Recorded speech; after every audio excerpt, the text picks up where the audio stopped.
Welcome to the Karma School of Business, a podcast about the private equity industry, business best practices, and real-time trends. I'm Sean Mooney, Blue Wave's founder and CEO. In this episode, we have an awesome conversation with Jon Haas, Managing Director of Portfolio Transformation with Clarion Capital. Enjoy.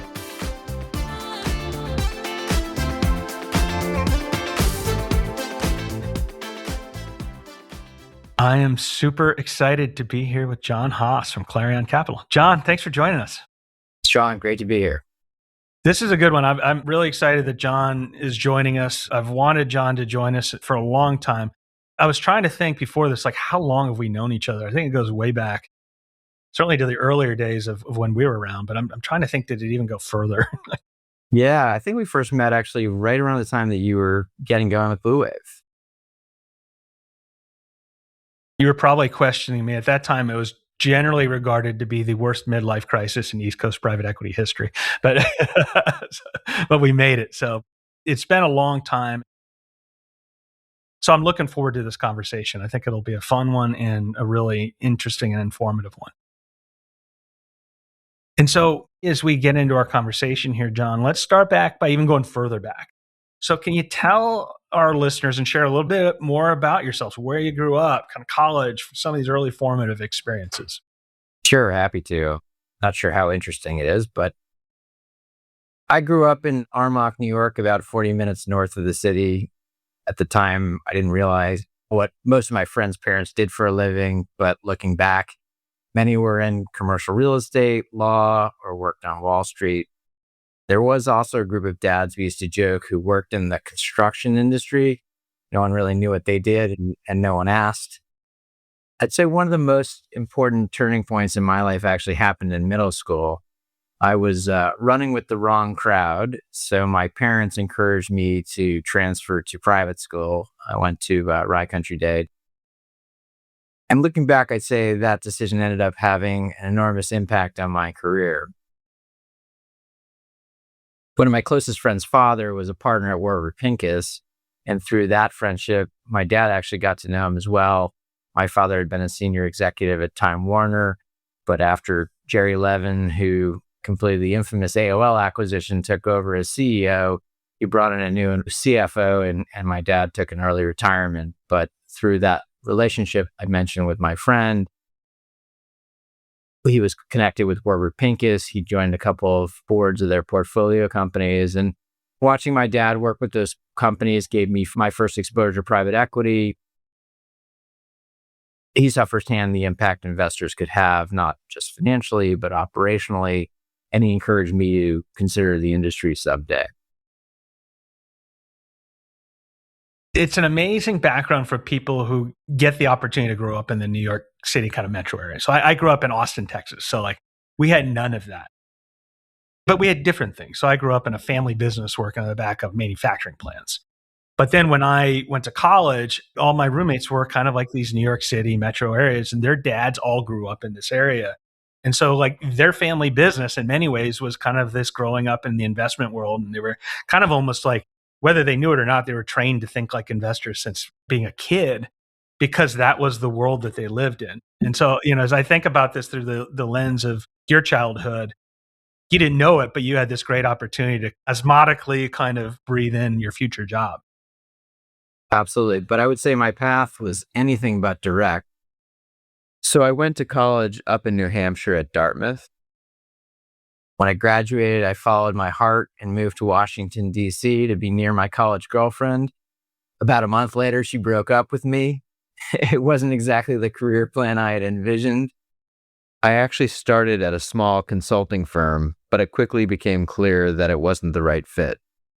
The firm claimed they were doing benchmarking. To me, it felt more like corporate espionage.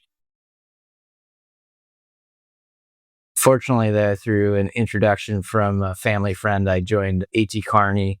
That turned out to be a great experience. I worked across industries ranging from media and financial services and packaging and paper and helping companies think through strategy and operations. And I really enjoyed the work, but after a couple of years, I looked at the senior partners who spend most of their lives on airplanes and realized that wasn't how I wanted to spend my career. And I decided to go back to business school, build my finance skills, and thought really, the combination of consulting and investment banking would maybe position me in the future for something in private equity. So off I went to business school, graduating Kellogg in 1998, just before the internet boom occurred. And I joined Credit Suisse First Boston and landed in the East Coast group, which covered what were considered the less glamorous industries like steel and packaging and transportation. Shortly after I joined the firm, they recruited Frank Watrone, who was the tech banker of the era. To me, it felt like all the excitement was happening somewhere else at the firm. He was printing IPOs and doing all these high-profile M&A trades.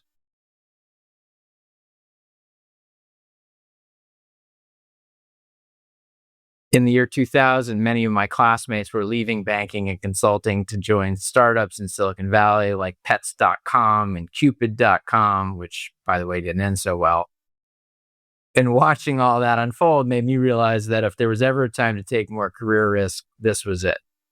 And so that's when a really interesting opportunity came my way, and sort of an unexpected way as well.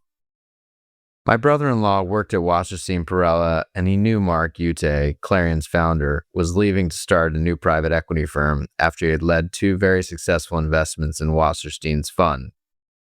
IMAX, the large screen theater company, and Allclad, the high-end cookware company.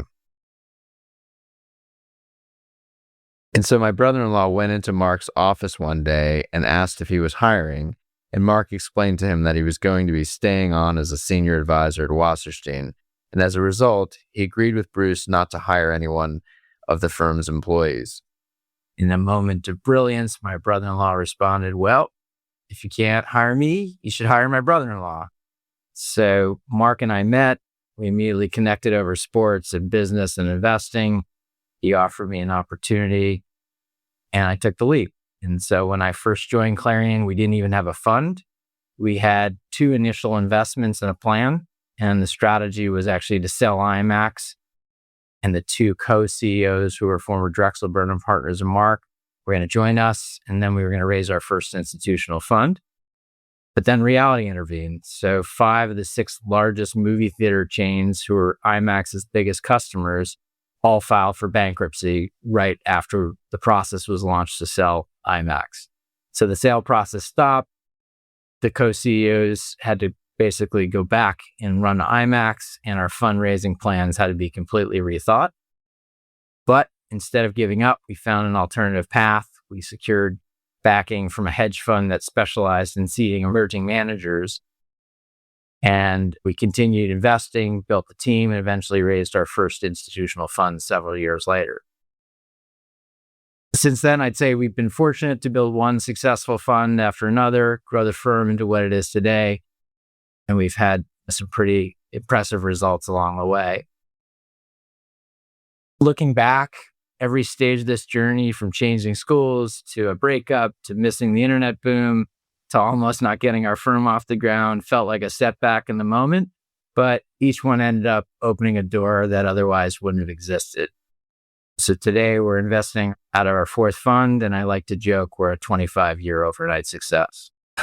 That's usually how success works. And I think a lot of people kind of miss that. It's the hard work, it's the tenacity, the grit that matters. Like, life is never up and to the right. It's a sine curve at an angle at best. I love so much of your background, and because I think so many people think that you have to be on this linear logical path to get into PE. And, very often what it is it's kind of a serendipitous journey that gets there.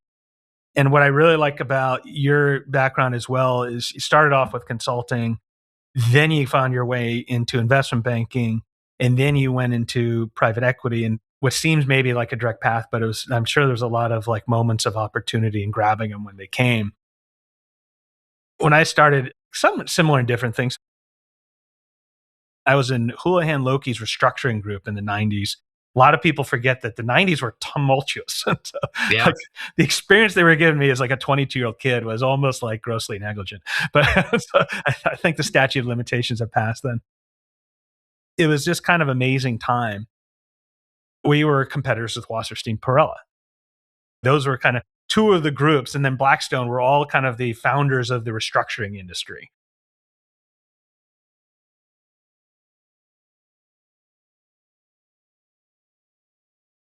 you had this kind of moment where they grabbed you.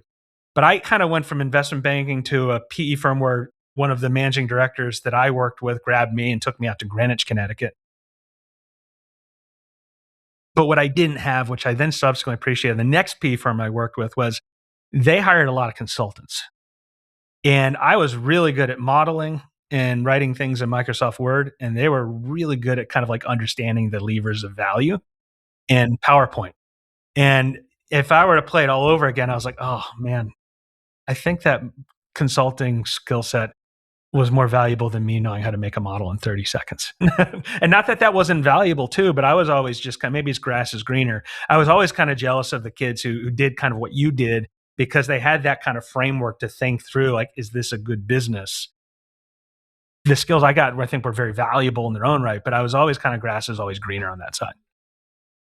Well, it's interesting because AI may make both of those career paths less important to become a private equity investor too. Yeah. It all comes down to judgment now. It's all about judgment, critical thinking. Hey, as a quick interlude, this is Sean here. Wanted to address one quick question that we regularly get. We often get people who show up at our website, call our account executives, and say, hey, I'm not private equity. Can I still use Blue Wave to get connected with resources? And the short answer is yes. Even though we're mostly and largely used by hundreds of private equity firms, thousands of their portfolio company leaders, every day we get calls from everyday top proactive business leaders at public companies, independent companies, family companies. So absolutely, you can use this as well. If you want to use the exact same resources that are trusted and being deployed and perfectly calibrated for your business needs, give us a call. Visit our website at bluewave.net. Thanks. Back to the episode. We'll delve more into some of these topics in a second here. But the one thing I like to do before we get into too much serious stuff is tell me a little bit about yourself, something that we know you better if we knew this about you. So what might one of those things be? So look, if you could have seen me when I had hair, I had a helmet of curly hair, which I would say served me well in my college rugby days, but I haven't missed it so much since. I like that and I empathize with that. But you wear now also the look well. Whereas at one point I gave myself in college, right before I knew I was going to have to interview for jobs, it's like, this is the only time I'm going to be able to give myself like a to the skin like buzz cut. And it would be very bad for me. But I would say, follically challenged for sure. I had the added benefit of going gray at age 30. And so I think that was like a gift that the private equity industry gave to me. Yeah, it ages you fast, but I think it's a dignified look now. You got Dwayne "The Rock" Johnson out there making bald men look good. It's a good look. It's a strong look. So you kind of hinted on this. There's a couple things that I consistently see through the privilege of these conversations and people who are successful like you in private equity, which is almost like a Hunger Games of a career because you have to go through all these phase gates where it just continues to have people either take the off ramp or showing the off ramp out of the industry because it's really hard. The table stakes is you have to be smart enough. The world's full of smart enough. But I think the differentiator in this industry particularly, and maybe more so than most, is this sense of like tenacity and grit and like constantly overcoming challenges. And you're constantly throwing curveballs in PE, particularly across a portfolio. And so I'm curious, what are maybe some of the things that you've encountered in business, particularly through a host of deals over time, that you had to overcome? Do you have like a story of that where you had to say, like, to be clear and candid, every one of my deals was up and to the right and there were never any problems? No, actually, none of them turned out the way the deck said. But I'd be curious, do you have one of those? Yeah, absolutely. So one of the toughest experiences I've had over the past 5 years was an investment that at one point seemed like almost everything that could go wrong did. So at Clarion, we often look for businesses with fixable flaws or companies operating in out of favor industries where operational improvements, including digital transformation, can create significant value. One investment I led was in the accounts receivable management industry, which most people simply call collections. It's not the most glamorous industry. I think it's actually the second oldest industry in the world. I'll let you guess at what the oldest one is. But we believed it was actually on the verge of a major transformation. So at the time we were looking at the business, the Consumer Finance Protection Bureau, the CFPB, was developing something called Regulation F, which for the first time would allow collection agencies to communicate with consumers through email and text instead of relying almost exclusively on letters and phone calls. And that represented a dramatic cost reduction because a text or an email cost 2 or 3 cents versus a letter with postage was probably 75, 80 cents. And most importantly, it was an opportunity to fundamentally change how the business operated. So the company that we were going to invest in had very limited data analytics. And so our thesis was that by investing in analytics, we could determine the next best action to contact each of our customers' debtors and prioritize those with the highest propensity to pay and transform the business from an analog operation into a digital one. Then, as all good plans go awry, or everyone has a plan until you get punched in the face, as Mike Tyson said, COVID hit, and almost overnight we had to furlough about a third of our workforce and transition hundreds of employees from call centers to working remotely. Elective surgeries stopped, which was reducing our healthcare division's collections. Government clients slowed dramatically during the lockdown, so that was another big part of our business. We lost a couple of important customers, and then the founder, who was also the CEO, told me that about a year and a half into the deal that he wanted to retire. It was basically a perfect storm.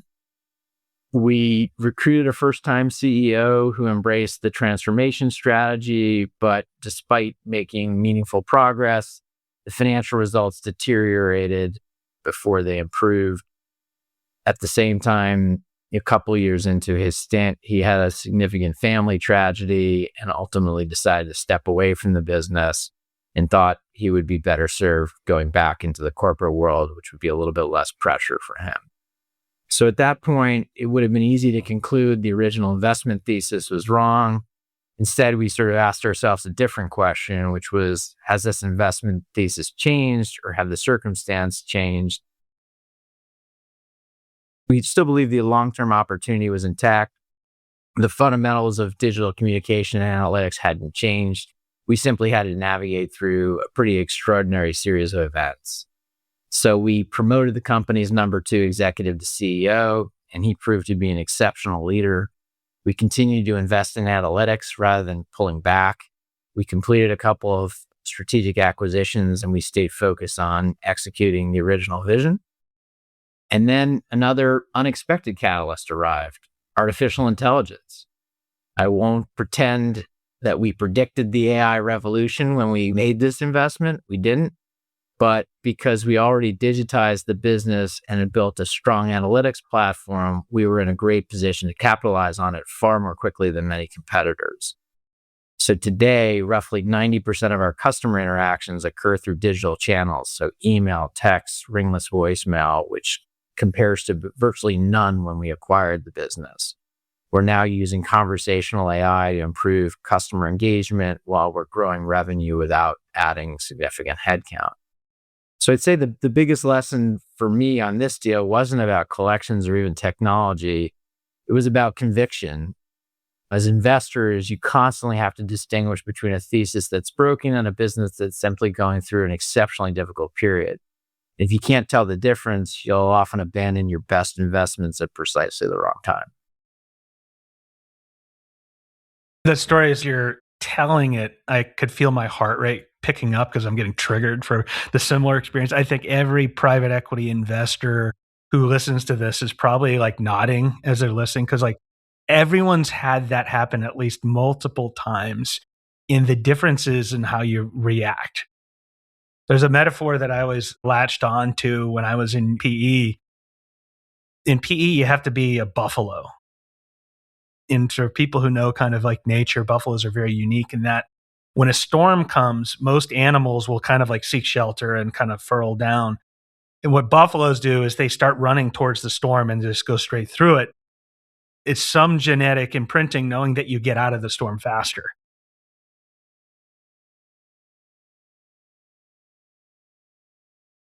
It's like first you just go through shock. But then what I heard was like, no, we're not going to just like sit here and wait for time to pass and heal the wounds. You just started taking action and charging through it versus waiting for the storm to go by. I love that. And here I was always thinking be a goldfish, right? So you have no memory, but I like the buffalo analogy. I'm going to use that one. It's such a good one. And then by taking action, inevitably, like during that time, so many people just kind of like circled the wagons. And then you just said like load it up and you ran towards digital transformation. And then another opportunity comes. It's amazing how you find opportunities when you're in motion. You have eyes forward versus kind of like eyes down and waiting it out. Hey, Karma School listeners, this is Sean with a quick aside. Virtually every day, I'm having conversations with private equity firm professionals and business operators, and we're talking about the same exact thing. Where and how do we actually start with AI? The answer is you start with people who have already done it successfully for others. This is exactly what Blue Wave does. We have built a one-of-one, invitation-only network of trusted AI enablement providers that top private equity firms are using right now to create real value. Private equity grade quality, pre-vetted by Blue Wave, ready to go at a moment's notice. And they're not just for PE. Whether you're a PE professional or an operating company CEO, go to bluewave.net. That's BLUWAVE. We'll get you to the right resources so you can start on your AI journey right now.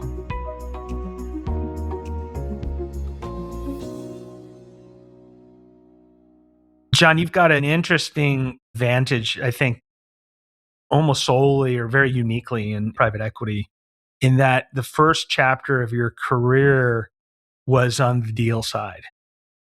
And then similar as we think about like things change, situations change, you made a decision because of the evolution of the industry to kind of grab the helm and say that you're going to then provide firm leadership on value creation. Can you tell us about that journey and then tie in like what's your vision for and what are you doing within the value creation elements of your firm now? Sure, happy to. So I think the biggest change in private equity over the course of my career is that value creation has gone from being a differentiator to being the business itself. When I entered the industry over 25 years ago, there was far more room to create returns through financial engineering. Valuation multiples were lower, leverage was more readily available, and simply buying well could generate outstanding outcomes. And I'd say today, it's a very different environment. High quality businesses regularly trade at double-digit EBITDA multiples. Equity checks are significantly larger, and every sponsor has access to sophisticated financing and advisors. And those advantages have largely been competed away. We often joke at Clarion that lenders have taken the L out of LBO. Operational improvement is one of the very few sustainable sources of alpha that remain. And recognizing that shift at the end of last year, my partner and Clarion's private equity president, David Reagan, asked me to lead our portfolio transformation and value creation efforts. Rather than trying to build a large consulting organization inside the firm, we started by asking a simple question: where can we consistently help our companies become more valuable? So we identified 8 areas where we think we can make the biggest difference. Those include commercial excellence, digital transformation and AI, technology implementation, operational excellence, organizational alignment and culture, human capital, finance and KPI development, M&A and corporate development. And our goal isn't to tell management teams how to run their businesses. It's to provide them with resources, expertise, and proven playbooks that help them accelerate initiatives that they already know are important. I'd say one thing we've learned is that we don't have to build every capability ourselves. We've developed relationships with specialists who are world-class in areas like pricing optimization, AI implementation, and generative engine optimization. And I'd say Blue Wave, to make a little plug here, has been a terrific partner in helping us identify those resources quickly so our management teams can access the right expertise at the right time. So you and Rob Onslow and Jeremy Yonder and other members of the Blue Wave team have been great in helping us find the right resource for the right opportunity or challenge.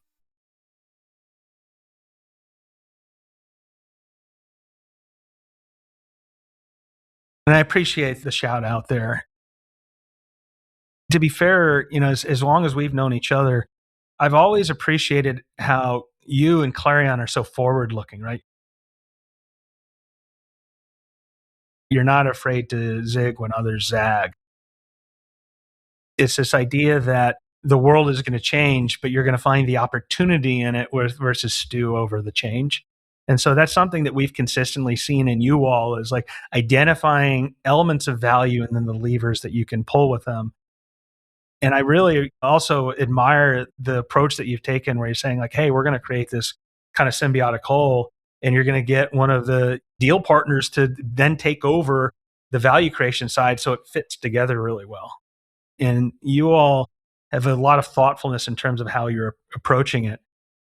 As you're describing it to me, I was like, once again, kind of getting heart palpitations as the industry's matured, because it's like, I always felt like I was getting Econ 101, supply and demand, competitive intersection, and you can just let the surplus get skimmed or you can take some action. And what I've consistently heard from you is like, we're not going to just be victim to a trend.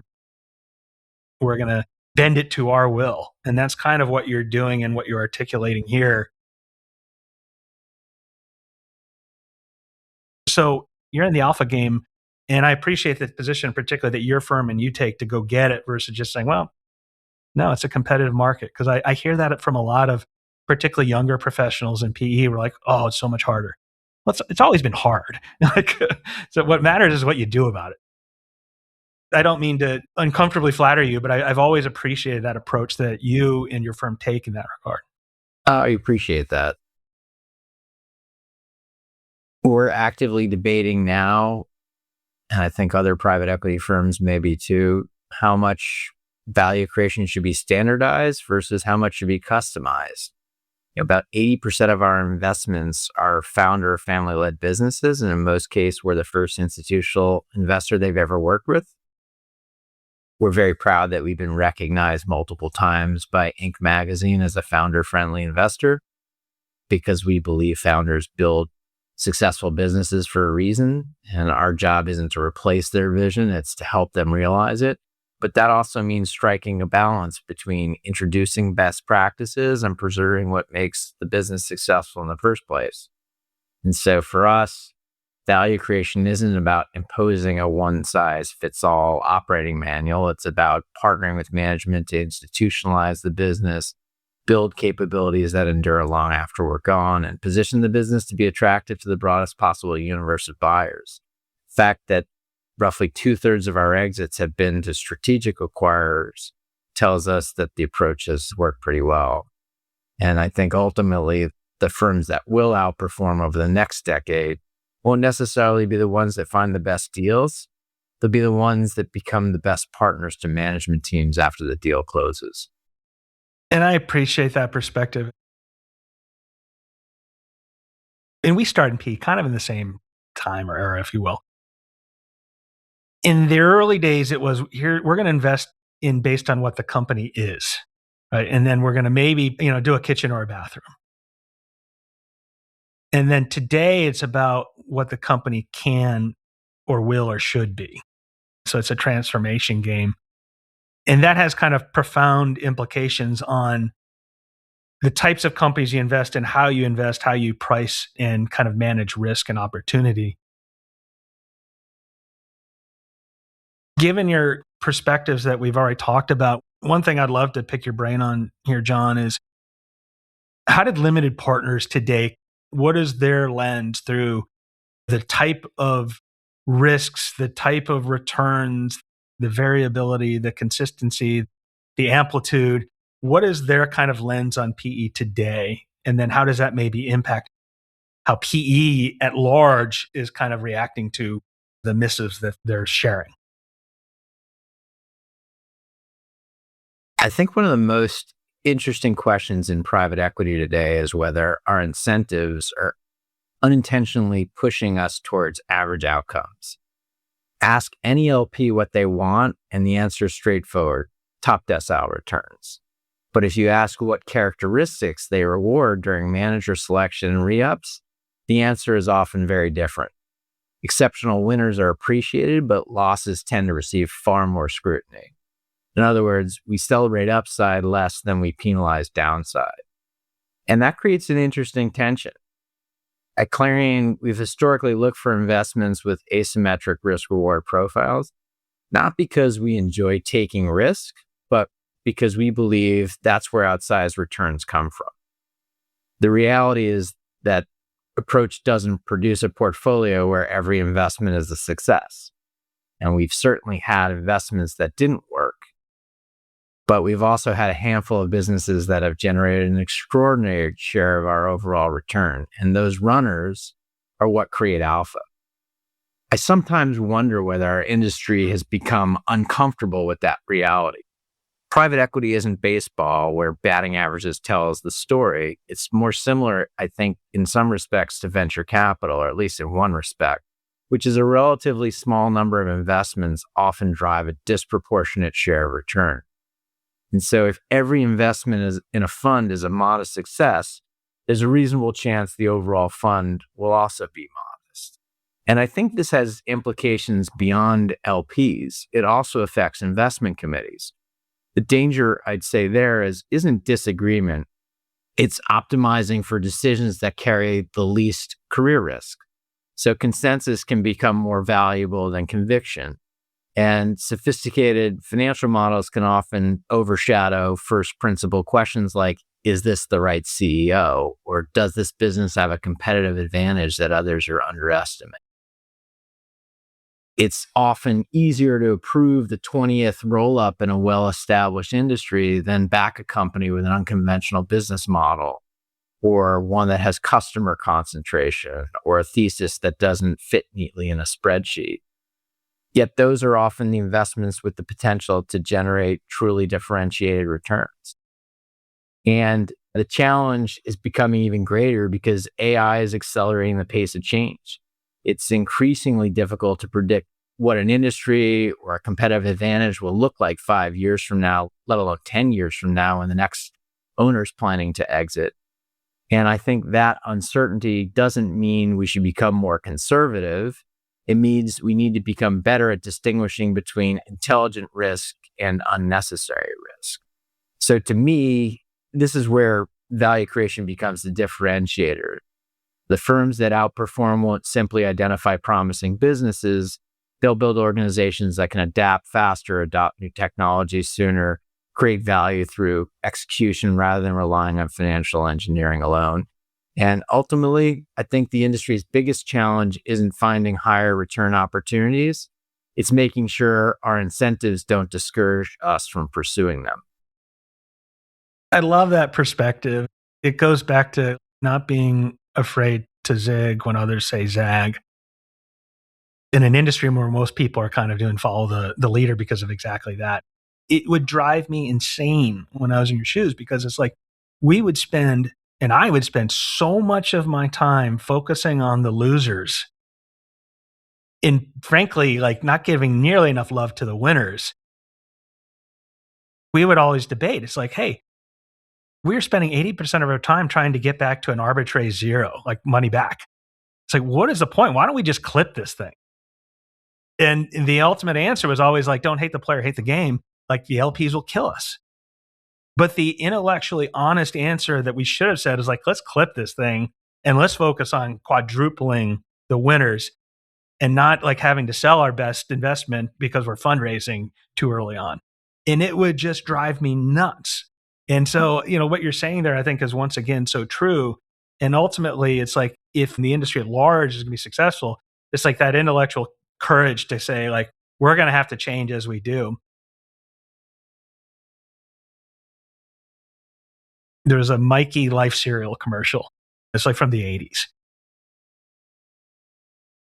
Mom brought back a new cereal and the three brothers don't want to try it. And they're like, well, we're not going to try it. We're going to have younger brother Mikey try it first. And Mikey tries it. Mikey likes it. And like, he likes it. And then they all eat it. And then Life cereal became the most popular cereal in childhood. Almost in some ways, there's parables for the pea industry. Is like I always said to others, like, we're not fast followers, but we're fast followers of fast followers. And I think is what you're articulating is like in what you're doing at Clarion is like the PE industry probably needs to be moving, not even have to be early adopters, but probably more fast followers versus fast followers of fast followers, and have the courage to zig in an industry that typically follows zag. And I think you're doing a great job of articulating how you all are doing that. And you're probably, my sense is going to extraordinarily benefit it by doing so. So one of the things that I think that we all love here is talking about other people's lessons learned, right? In some ways, that's the purpose of this podcast is like, let's teach people about ways to do business better. Let's humanize people in this industry who are really good and trying to do good things to create better businesses.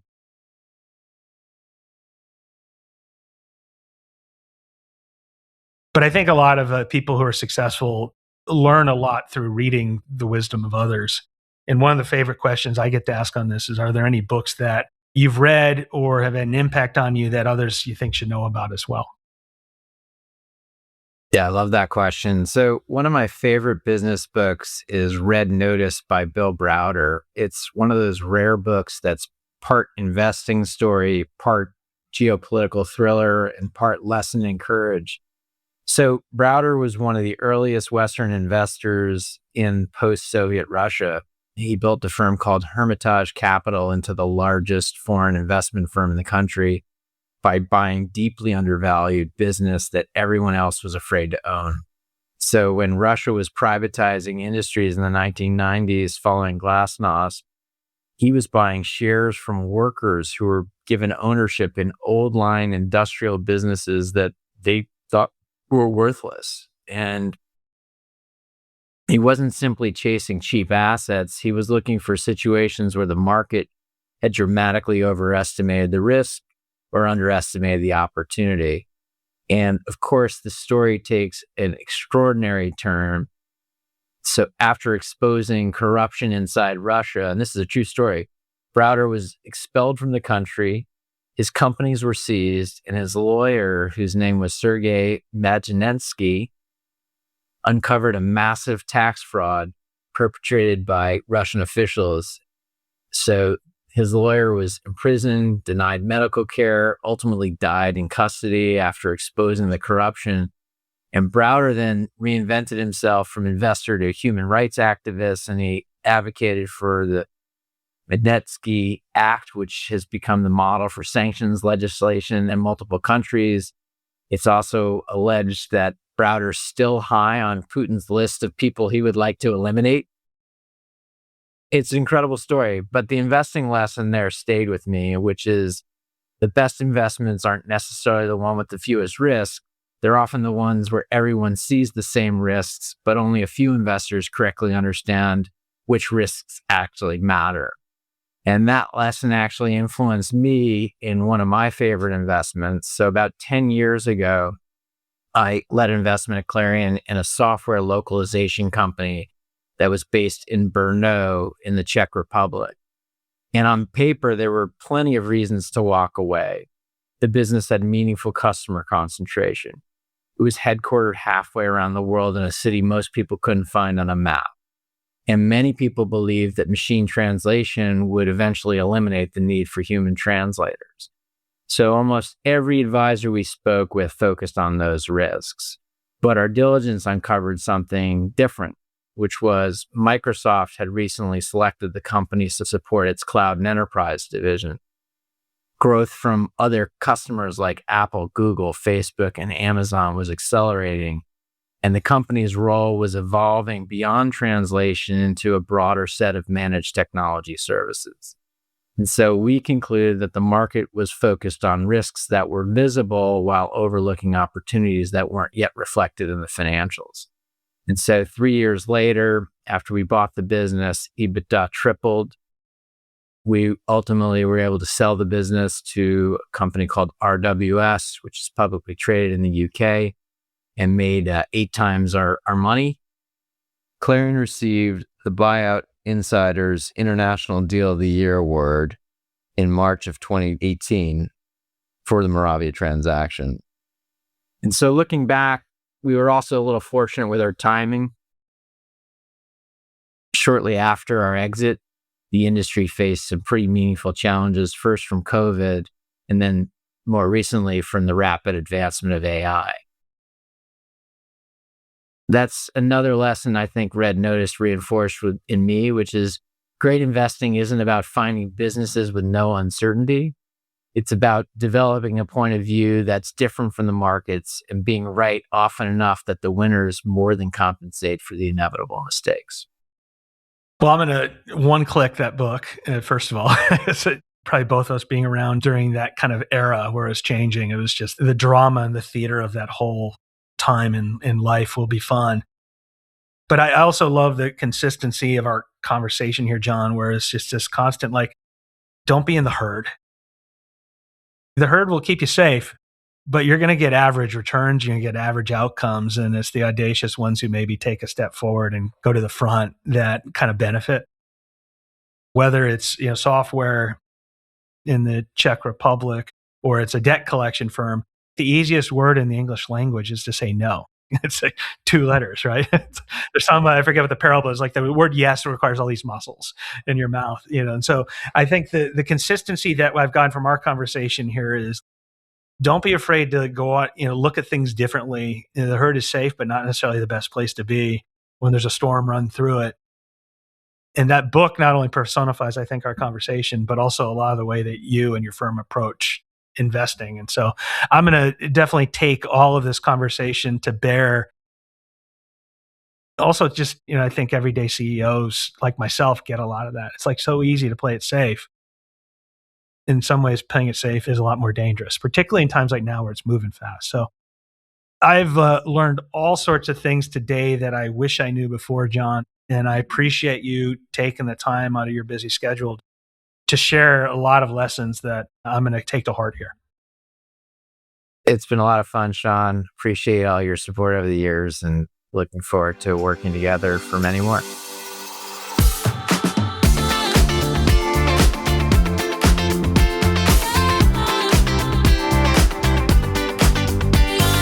That's all we have for today. Special thanks to John for joining. If you'd like to learn more about Jon Haas and Clarion Capital, please see the episode notes for links. Please continue to look for the Karma School of Business podcast anywhere you find your favorite podcasts. We truly appreciate your support. If you like what you hear, please follow, 5-star rate, review, and share. This is a free way to support the show, and it really helps us when you do this, so thank you in advance. In the meantime, if you want to be connected with the world's best-in-class private equity-grade professional service providers, independent consultants, interim executives, AI advisors, AI tools that are deployed and trusted by the best business builders in the world, including many hundreds of the top PE firms and thousands of their portfolio companies, and you can do the same whether or not you're in the PE world, give us a call or visit our website at bluewave.net. That's BLUWAVE, and we'll support your success. Onward. The views and opinions expressed in this program are those of the individuals presenting and do not necessarily reflect the views or positions of any other persons or entities, including those referenced herein. No representations, warranties, financial, legal, tax, or other advice are made herein. Consult your advisors regarding any topics discussed during this episode.